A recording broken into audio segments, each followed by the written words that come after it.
I traded in my iPad Pro for a Surface Pro 6, but I only made it a week. Here's what I liked and didn't like about Microsoft's popular tablet. What's going on, everyone? It is Andrew here from AppleInsider, and I use my iPad Pro religiously. But I really wanted to see what the experience would be like on Microsoft's popular Surface Pro. Going through the basics of what the Surface Pro is, it's basically a mix between a tablet and a full-blown laptop. There are a few ports, including a headphone jack, a USB-A port, a display port, a micro SD slot, and the Surface Connect port. Some things are pretty nice, like the reversible cable that's used to charge the tablet. We do wish there was some USB-C here for charging or accessories. It's kind of a bummer considering this thing was just announced in October of 2018, but we'll forgive that because this cord is kind of cool. It's basically a slimline version of MagSafe. There's still a big old power brick in the middle, so it's not without fault, but it's a pretty nice charging option. There are of course cameras abound here, some on the front, as well as some on the back. The ones on the front can even be used to unlock the tablet. It works quickly and easily, even though no one's really going to be taking a lot of pictures with their giant tablets.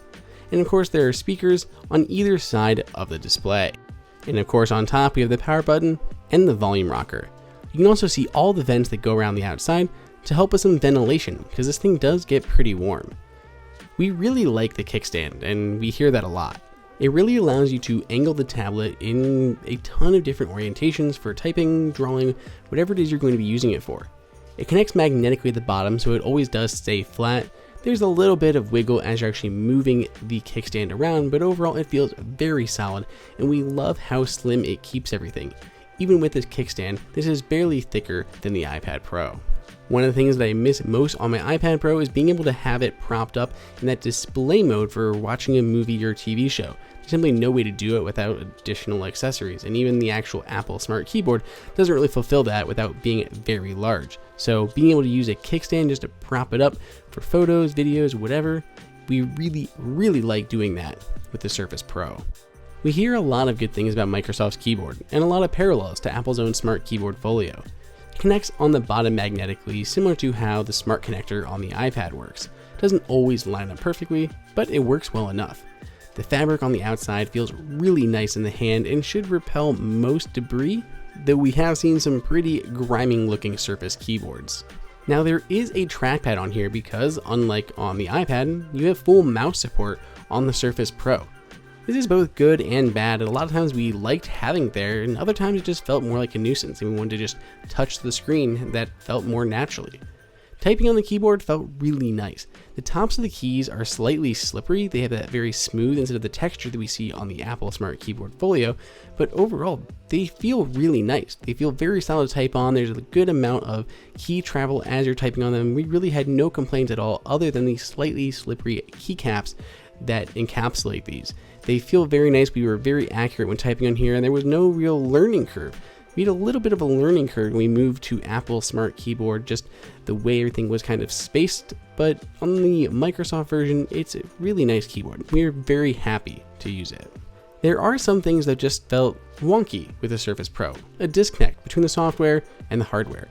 For instance, a few times typing, the keyboard would cover the actual text box and you couldn't see what we were doing. And switching orientations, it just kind of jumps around a little bit like you're unplugging and plugging in a monitor. It's not as smooth and easy as it is on iOS. It does unlock very fast with their facial recognition, but we're not sure how secure it is compared to Face ID over on iOS. If we're looking at just facts and figures, the Surface Pro is an outstanding piece of hardware. We really like it, it feels very nice, premium, slim. It's amazing. We love being able to use full desktop apps here and download softwares and be able to plug in hard drives for video editing. But something just keeps bringing us back to the iPad. The user experience is by far better, and the apps on the platform are outstanding. We can't wait to see what iOS 13 has for the iPad to make it even better, but if you do want to pick up a Surface Pro, you can find some exclusive links down below in the description for some great deals. Let me know what you guys think, and if you want to continue the conversation, shout at me on Twitter at Andrew_OSU. Hey everyone, did you guys like that video? Be sure to click on that like button so we can create content that we know that you guys want to see. And follow AppleInsider on all social media channels. If you want the best prices on any Apple gear, check out the AppleInsider price guide that is updated daily. And until next time, we'll see you later.